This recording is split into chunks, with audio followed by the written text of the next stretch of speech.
Hello and welcome to Fireside Fairytales. My name is Rory, and if you've never been here before, well, thank you for stopping by. If you are watching this live, there is a live chat that is currently growing a little crop of potatoes, and you're welcome to join there and react and talk about the stories and maybe your day as well. Seems like a lot of folks are having a rough day in the chat, so I mean, that's what a bard's for, right? Let's get to some stories to help with that. But if you're not watching this live, you don't have to listen to any of this, because down in the description below there will be a timestamp for each and every story we're reading tonight, and we are reading 4. What they have in common is they are all pardon me. What they have in common is that they are all Russian folklore. The first tale is about a fool. Not just a person who's an idiot, though definitely that. But the fool is sort of a character in folklore. Somebody who, well, is a fool for one reason or another. And generally plays as a kind of comedic character. And this is a relatively comedic story. As far as the other stories, though, we'll see somebody who is foolish insofar as their greed takes them south, and then we'll have some stories that just don't really fit anywhere else. So I will I thought this would be a good enough time to read them. They're also from the Russian fairy tale book. But anyways, hello Lizzie Rose, Worming Hall, GS Genera, Uncle Kitty, Tammy, I think that's everybody. All right.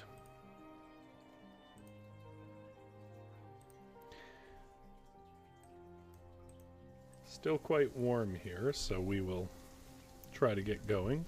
Ooh. Hello, Jump Store. Enjoy your baseball game. So I don't really have much of a preamble here, and it seems like most people are having a rough day, so the best thing I think I can do is get to the stories. Worming Hall, when you say Tree of Life, do you mean Yggdrasil, or do you mean something of a different tradition?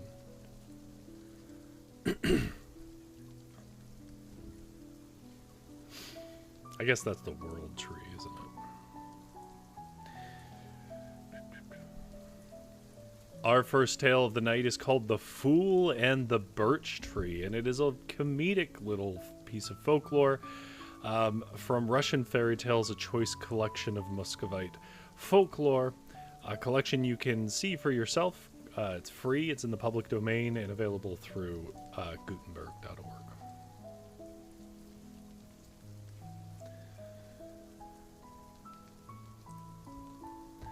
In a certain country, there once lived an old man who had 3 sons. 2 of them had their wits about them, but the third was a fool.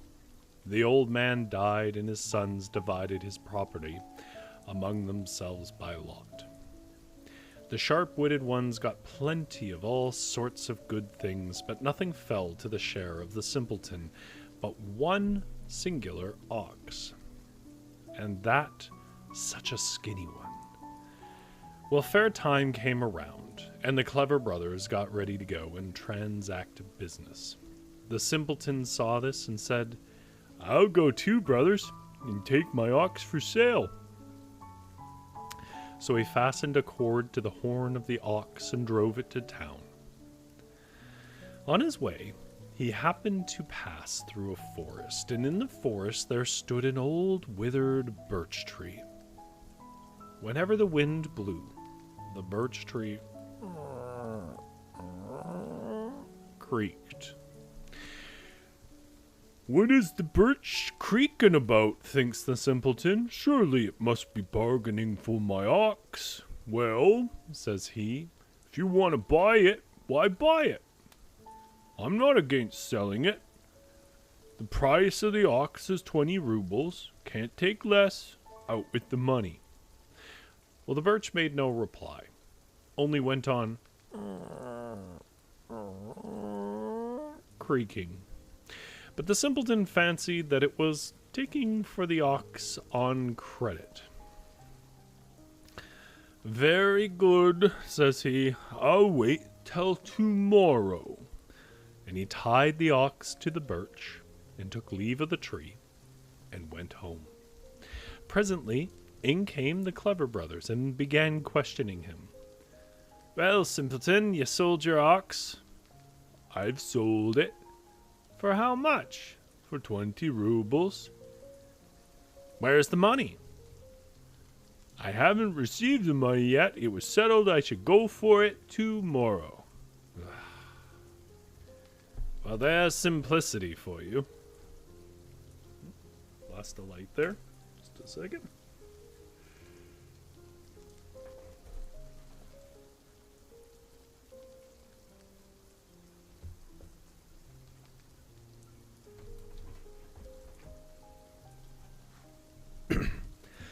Early next morning, the simpleton got up, dressed himself, and went to the birch tree for his money. He reached the wood. There stood the birch, waving in the wind. But the ox was not to be seen. During the night, the wolves had eaten it. Now then, neighbor, he exclaimed, pay me my money. You promised you'd pay me today. Well, the wind blew, and the birch creaked, and the simpleton cried, What a liar you are! Yesterday you kept saying, I'll pay you tomorrow, and now you just make the same promise? Well, so be it. I'll wait one day more, but not a bit longer. I want the money myself. When he returned home, his brothers again questioned him closely. Have you got your money? No, brothers. Got to wait for my money. Whom have you sold it to? To the wizard Birch-Tree in the forest. What an idiot! On the third day, the simpleton took his hatchet and went to the forest. Arriving there, he demanded his money, but the birch tree only creaked and creaked. No, no, neighbor, says he. If you're always going to be treating me to promises, there'll be no getting anything out of you. I don't like such joking.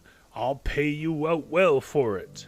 And with that he pitched into it with his hatchet, so that its chips flew about in all directions. Now, in that birch tree there was a hollow, and in that hollow some robbers had hidden a pot full of gold. And the tree split asunder, and the simpleton caught sight of the gold. He took as much of it as the skirts of his caftan would hold, and toiled home with it. And there he showed his brothers what he'd brought. Where did you get such a lot, simpleton? He said. A neighbor gave it to me for my ox, but this isn't anything like the whole of it. A good half of it I didn't bring home with me. Come along, brothers. Let's get rest. Well, then they went into the forest, secured the money, and carried it home. Now mind, simpleton, say the sensible brothers. Don't tell anyone we got such a lot of gold. Never fear, I won't tell a soul. And all of a sudden they ran up against a diachok. Now I had to look at the footnote for this. It's like a lesser bishop or something like that. It's to do with the church. And says he, What's that, brothers, you're bringing from the forest? The sharp ones replied, "Mushrooms." But the simpleton contradicted them, saying, "They're telling lies. We're carrying money. Here, just take a look at it." Now the deerchuck uttered such a "Oh!" Then he flung himself on the gold and began seizing handfuls of it and stuffing them into his pocket. And the simpleton grew angry and dealt him a blow with his hatchet and struck him dead. "Simpleton, what have you been and done?" cried his brothers. "You're a lost man. You'll be the cause of our destruction too. Wherever shall we put the dead body?" They thought and thought, and at last dragged it to an empty cellar and flung it in there. But later on in the evening, the eldest brother said to the second one, "This piece of work is sure going to turn out badly. When they begin looking for the deerchuck, you'll see that Simpleton will tell him everything. Let's kill a goat, bury it in the cellar, and hide the body of the dead man in some other place." Well, they waited till the dead of night. Then they killed a goat, flung it into the cellar, but they carried the deerchuck to another place and there hid him in the ground. And several days passed, and then people began looking everywhere for the deerchuck, asking of everyone about him.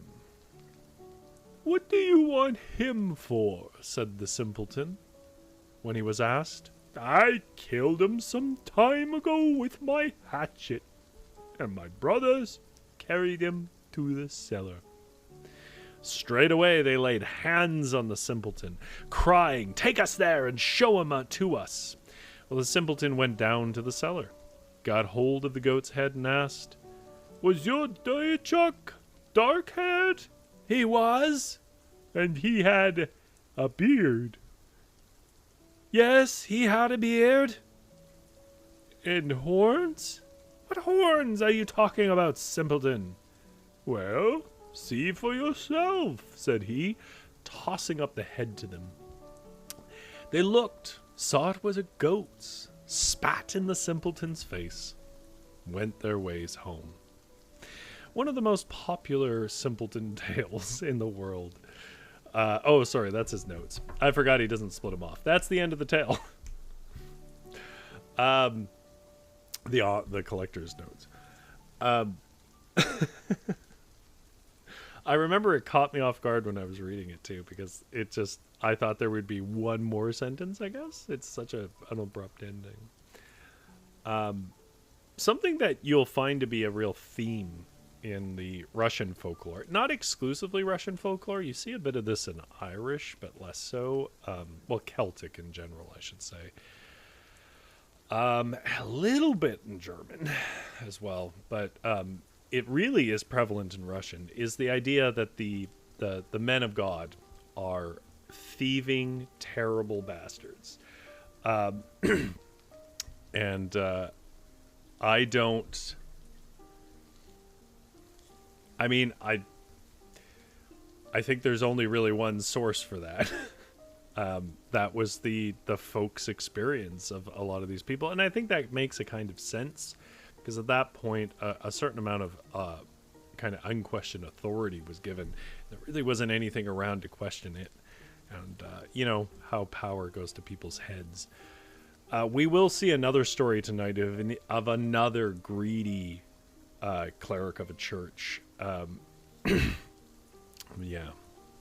Janera says what I think we all at one point thought was, I was afraid this is going to turn into Of Mice and Men.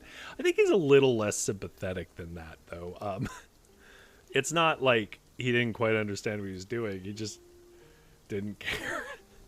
Like, in his mind, he's killed two things. He killed the Birch-Tree for not paying him, and then he got paid for it. And then he killed this other dude for taking his money. Uncle Kitty said, moral of the tale, simpletons are prone to murder. I mean, I guess so. He does ultimately kill two things. Yeah, people quoting God takes care of fools. I think that might actually be kind of the point here, but It's always hard to know. So that story obviously primarily exists as a form of comedy. And as with all of the sort of folklore comedy, the less you think about it, the funnier it is.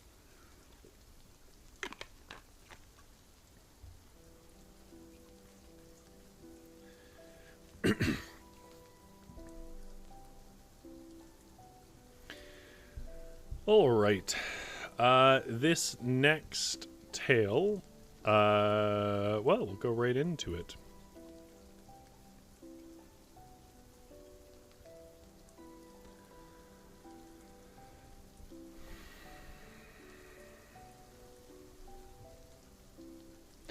Our next story is called The Mizgir. It comes to us from Russian Fairy Tales, a choice collection of Muscovite folklore. In the olden years, long, long ago, with the springtide fair and the summer's heat, came on the world's distress and shame. For gnats and flies began to swarm, biting folks and letting their warm blood flow. Then the spider appeared, the hero bold, who with waving arms weaved webs around the highways and byways in which the gnats and flies were most to be found. A ghostly gadfly coming that way stumbled straight into the spider's snare. The spider, tightly squeezing her throat, prepared to put her out of the world. And from the spider the gadfly sought mercy. Good Father Spider, please do not kill me. I've ever so many little ones. Without me there'll be orphans left. From door to door have to beg their bread and squabble with dogs.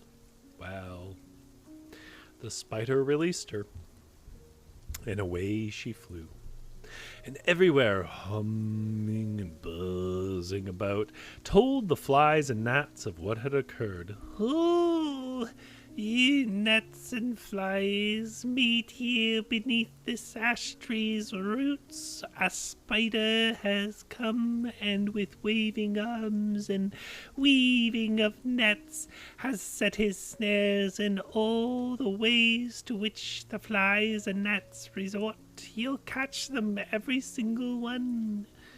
They flew to the spot beneath the ash tree's roots. They hid, lay there as though they were dead. Well, the spider came, and there he found a cricket, a beetle, and a bug. "Oh, cricket," he cried, "upon this mound sit and take snuff. Beetle, do thou beat a drum, and do thou crawl, O bug, the bun-like beneath the ash, and spread abroad this news of me, the spider, the wrestler, the hero bold, that the spider, the wrestler, the hero bold no longer in the world exists, that they have sent him to Kazan, and that in Kazan upon a block they've chopped his head off, and the block destroyed. On the mound sat the cricket and took snuff. The beetle smote upon the drum, the bug crawled in among the ash tree's roots, and cried,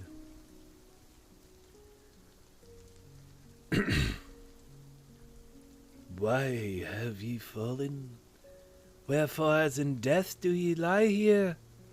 Truly no longer lives the spider, the wrestler, the hero bold. They've sent him to Kazan, and in Kazan they've chopped off his head on a block, and afterwards destroyed the block." Well, the gnats and flies grew blithe and merry. Thrice they crossed themselves. Then out they flew, and straight into the spider's snare said he, "But seldom do ye come. I would that ye would far more often come to visit me, to quaff my wine and beer, and pay me tribute." So, I had to read the story 3 times before I understood what was even going on. Part of what I think obscures it is it has this very sort of lyrical, poetic quality. It's something that he draws to in the notes, and I think he mentions that in the Russian it rhymes. But here's the gist of it. The gnats are the enemies. If you've ever been in a sort of tundra environment, this kind of subarctic that they're talking about in summer months, you'll know it is the sky is blotted out in black flies and mosquitoes and things like that. Very marshy land. And so the premise of this is that the spiders come along and get rid of a lot of these bugs. So the gnat lands in the web. The spider lets the gnat go. The gnat goes and tells them, like, well, we need to get rid of this spider, so let's all pretend we're dead already, so the spider leaves. The spider is wise enough to know that they're dead. He goes and tells this cricket bug, and I forget what the third thing was. They go down and say that the spider's been killed, had their head chopped off in Kazan. And so all the gnats come flying out and get stuck in his net, and then he's in his web, and then he's like, gotcha, basically. People are saying kind things about my voices. Thank you very much. You need to be an audiobook narrator and make lots of money. I don't know if those are two concepts that go together, if I'm being honest. To be like an audiobook person, you gotta have some skills that I do not have. You gotta be able to do consistent accents, which I can't.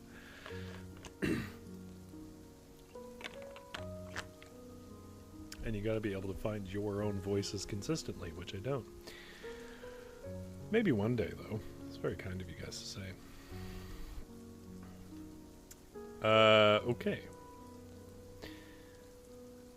Next section.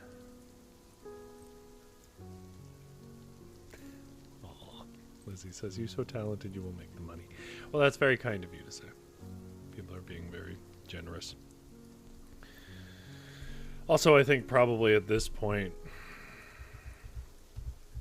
it's going to take a while for the companies that would hire someone to do an audiobook to understand that, humans do a better job of it. I'm sure they're all betting their bank on AI at this point. Gotta wait for everyone to get bored of that. But for now, what more could I want than my 35 listeners a week? I say that as a bit of a joke, but I do really appreciate the people that listen. I'll be honest, when I started this is more success than I thought it was going to have. It was mostly just a defiance of the algorithm. All right. Our next story is called The Treasure. A simple word.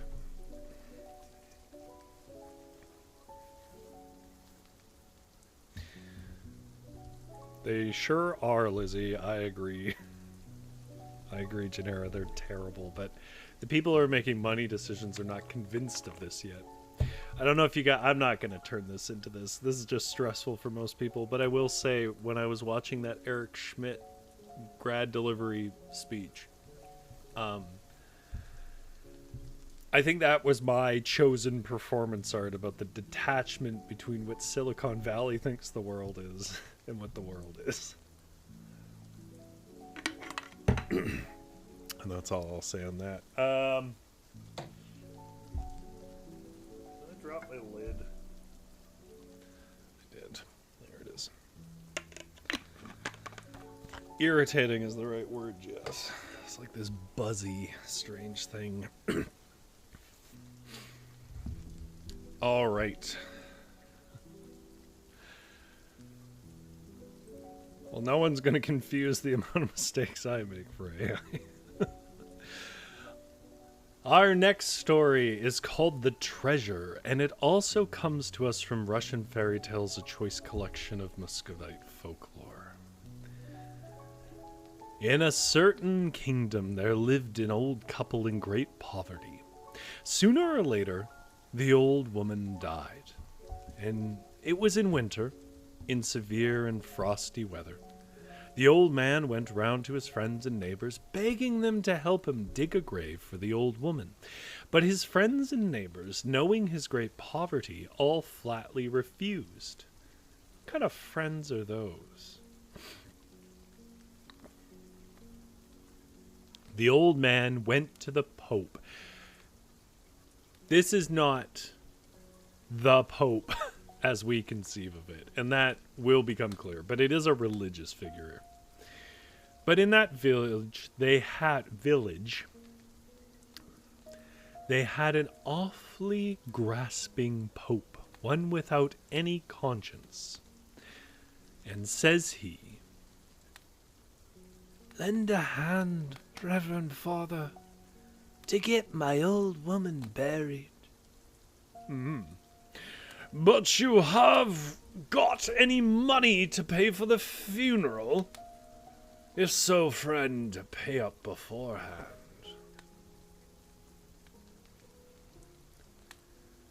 "It's no use to hide anything from you. Not a single kopeck have I at home, but if you'll wait a little, I'll earn some, and then I'll pay you. With interest, on my word, I'll pay you." But the Pope wouldn't so much as listen to the old man. "If you haven't any money, don't you dare come here," says he. "What's to be done?" thinks the old man. "I'll go to the graveyard, dig a grave as best I can, and bury the old woman myself." So he took an axe and a shovel and went to the graveyard. And when he got there, he began to prepare a grave. He chopped away the frozen ground on the top with the axe, and then he took to the shovel. He dug, and at last he dug out a metal pot. Looking into it, he saw that it was stuffed full of ducats that shone like fire. The old man was immensely delighted and cried, "Glory be to thee, O Lord! I shall have wherewithal to bury both my woman and to perform the rites of remembrance." I did not go on digging the grave any longer, but took the pot of gold and carried it home. Well, we all know what money will do. Everything went as smooth as oil. In a trice there was there were found good folks to dig the grave and fashion the coffin. The old man sent in his daughter-in-law to purchase meat and drink and different kinds of relishes. This is not quite relish as we understand it. Maybe more like sauces and chutneys and stuff. Everything there ought to be at memorial feasts. And he himself took a ducat in his hand and hobbled back again to the Pope's. And the moment he reached the door, out flew the Pope at him. "You were distinctly told, you old lout, that you were not to come back here without money. Now you've slunk back again." "Don't be angry, Batyushka," said the old man imploringly. "Here's gold for you. If you'll only bury my old woman, I'll never forget your kindness." Well, the Pope took the money and didn't know how best to receive the old man, where to seat him, with what words to smooth him down. "Well now, old friend, be of good cheer. Everything shall be done," said he. And the old man made his bow and went home, and the Pope and his wife began talking about him.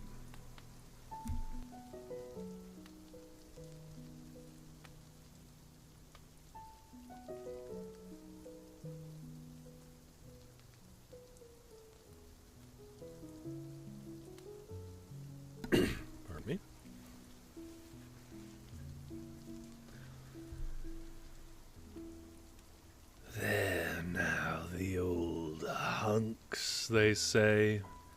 So poor, forsooth so poor, and yet he's paid a gold piece.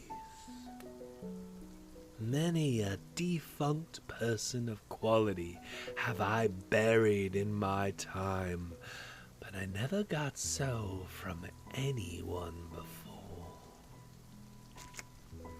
The Pope got underway with all his retinue and buried the old crone in proper style.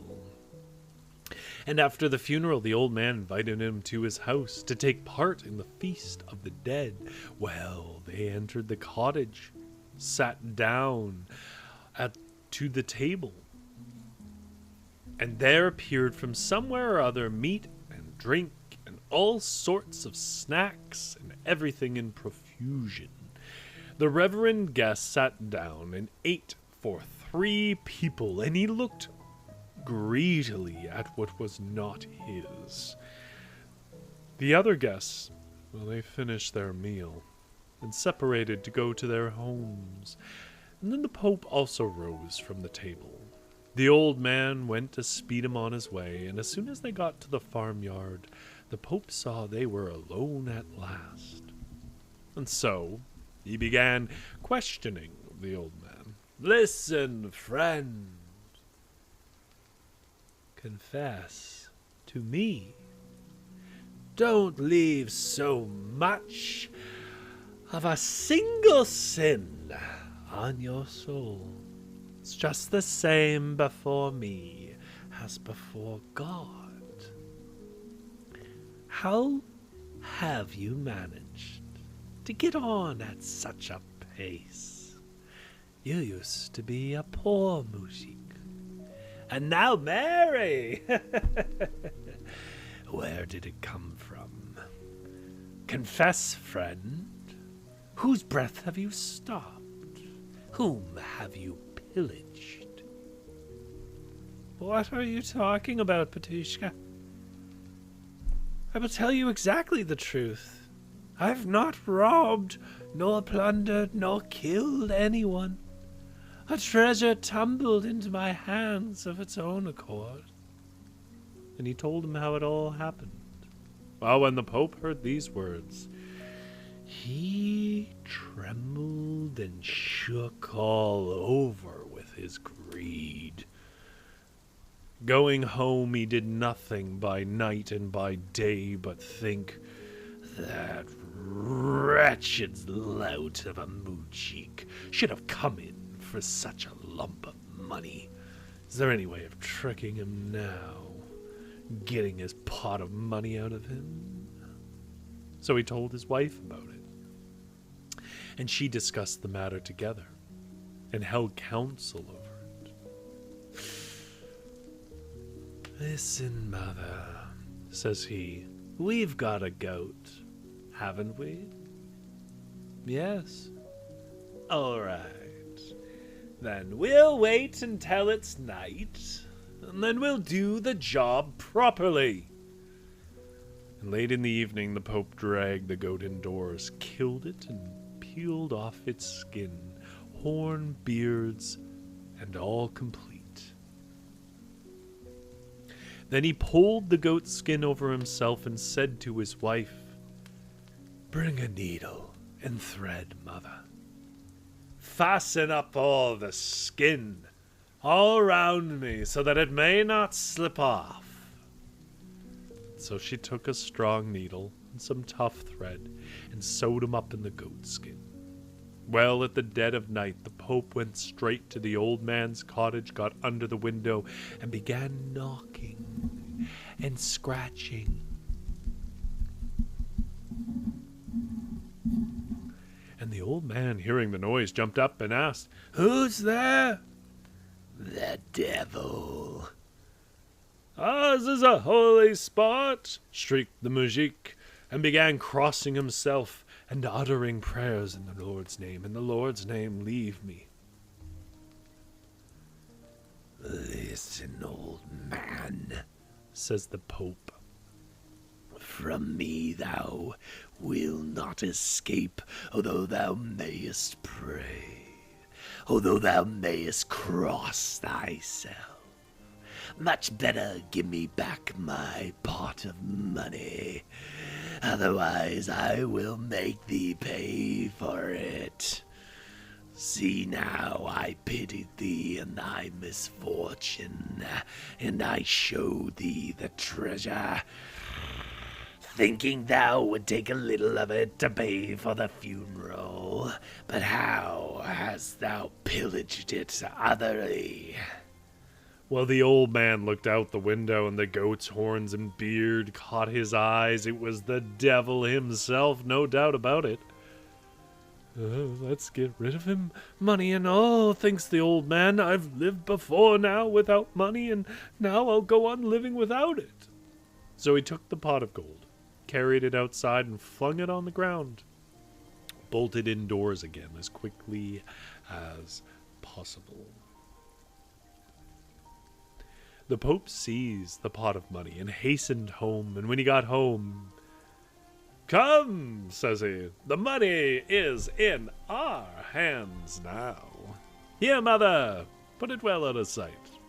Take a sharp knife and cut the thread, and pull the goat skin off me before anyone sees it." She took a knife and was beginning to cut the thread at the seam when forth flowed fresh blood, and the Pope began to, "Oh, it hurts! Oh, mother, it hurts! Don't cut, mother! Don't cut the skin, not me!" While she began ripping the skin open in another place, but just the same result. The goat skin had fused with his body all around, and all that they tried and all that they did, even to taking the money back to the old man, was of no avail. The goat skin remained clinging tight to the Pope all the same, God evidently doing it to punish him for his great greed. There's a fool for money there.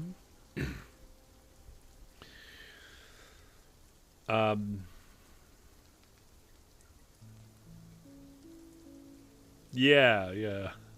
It certainly wasn't the ending I was expecting. I'll say that much. But it's pretty hard to carry on pretending you're a man of God when you're fused into a goat form, like everyone would regard you as a devil. Well, we have one story left.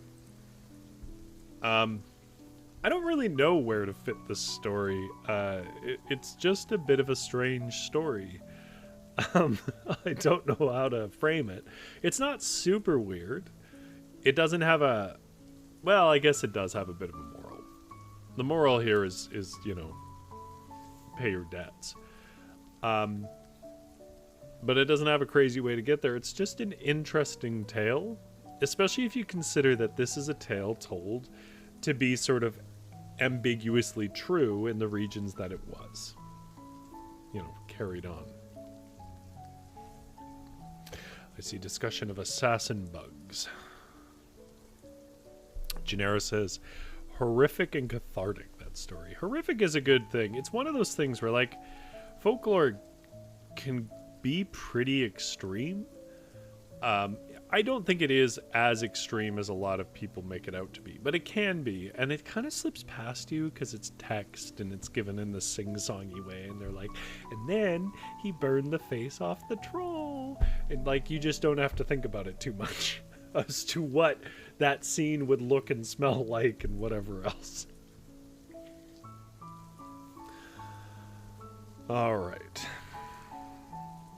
Our final tale of the night is called the Cross-Surety, and it comes to us from Russian Fairy Tales, a choice collection of Muscovite folklore. Once upon a time, two merchants lived in a certain town just on the verge of a stream. One of them was a Russian, the other a Tartar. Both were rich, but the Russian got so utterly ruined by some business or other, he hadn't a single bit of property left. Everything he had was confiscated or stolen. The Russian merchant had nothing to turn to. He was left as poor as a rat. So he went to his friend, the Tartar, and besought him to lend him some money. "Get me a surety," says the Tartar. "But whom can I get for you, seeing that I haven't a soul belonging to me? Stay, though. There's a surety for you. The life-giving cross on the church." "Very good, my friend," says the Tartar. "I'll trust your cross, your faith or ours. It's all one to me." And he gave the Russian merchant 50,000 rubles. That is a lot of money at this time, by the way. To be guaranteed by him gesturing to a cross.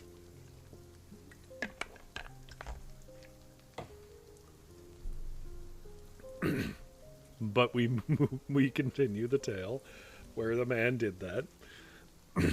The Russian took the money, bade the Tatar farewell, and went back to trade in Diver's place. By the end of the 2 years, he had gained 150,000 rubles by the 50,000 he had borrowed. And now he happened to be sailing one day along the Danube, going with wares from one place to another, when all of a sudden a storm arose.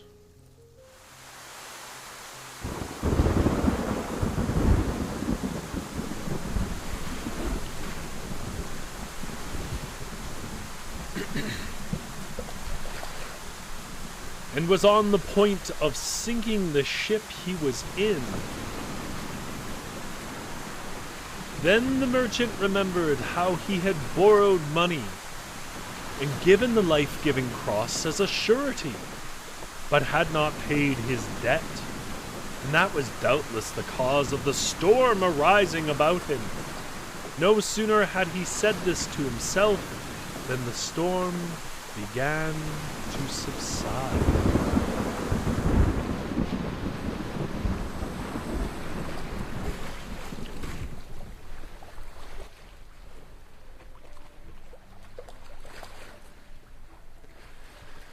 The merchant then took a barrel, counted out 50,000 rubles, wrote the Tatar a note, placed it together with the money in the barrel, and then flung the barrel into the water, saying to himself, "As I gave the cross as my surety to the Tartar, the money will be certain to reach him."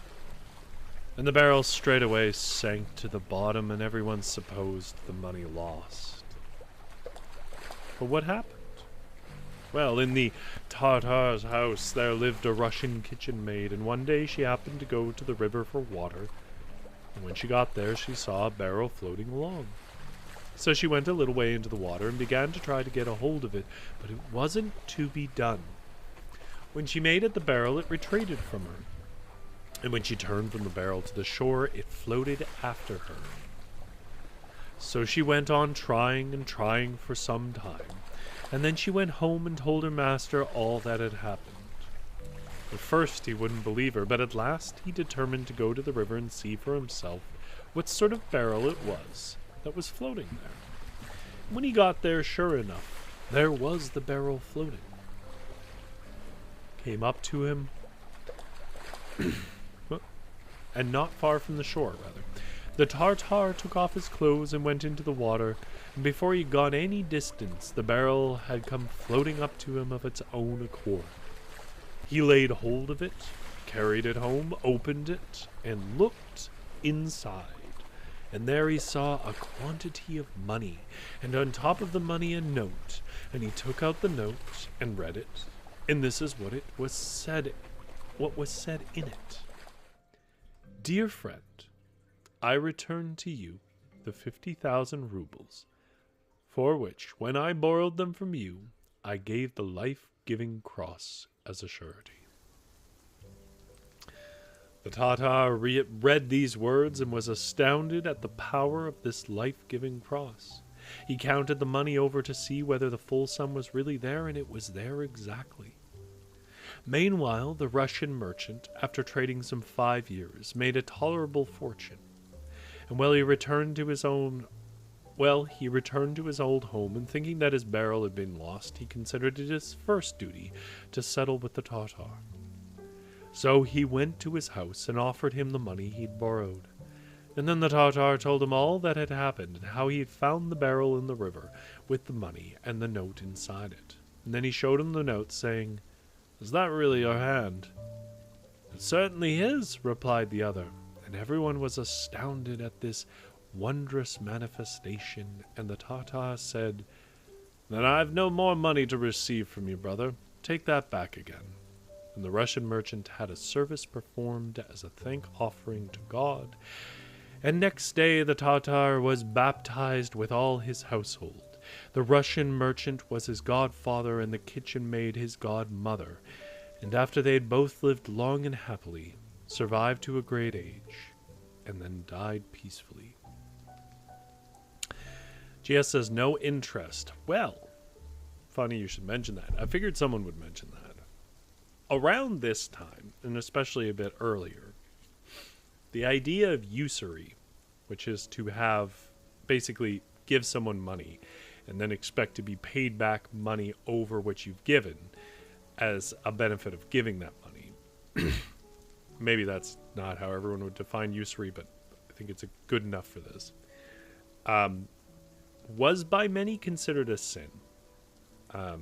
So if this is a story that's trying to espouse kind of standard Christian morals of the time or whatever else, it's probably the case that they did not want to have him owe more money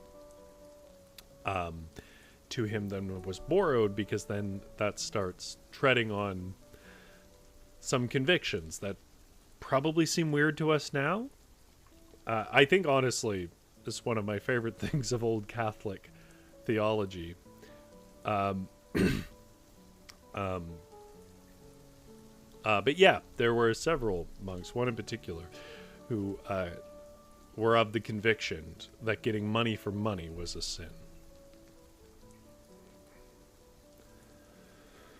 So that's, I don't know for sure, but that's my guess as to why it's exactly the same amount of money back.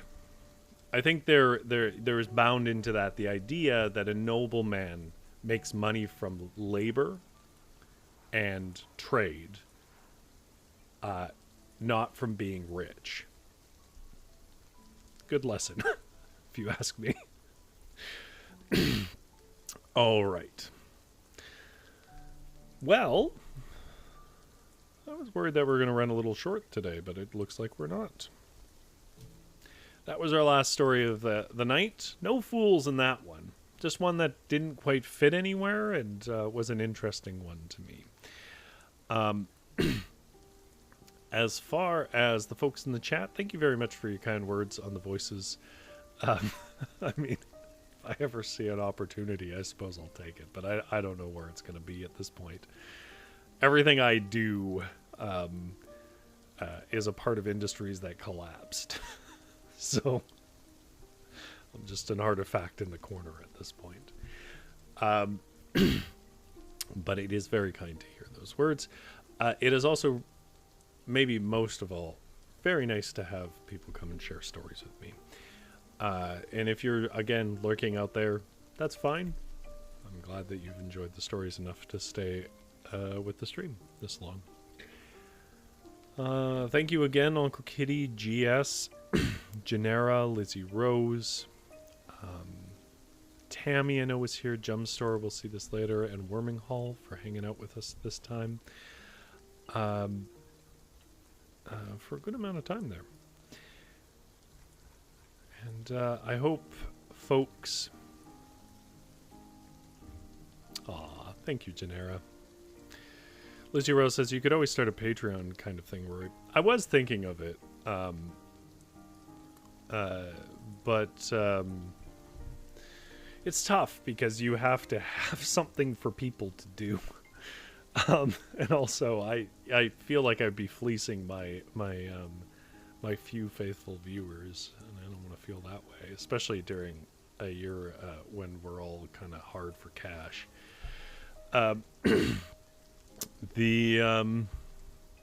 Gennaro says, if I ever publish your book, you'll be my first pick. Well, that's very sweet. I would do it for free. Anyhow, thank you very much, everybody, for keeping us company. I hope you folks feel better. For those that are having a hard time. And for those of you who are out enjoying the weather with baseball, I hope you enjoy your game. As far as me, I'll keep the fire going despite this very warm weather. And you folks, have yourself a good sleep.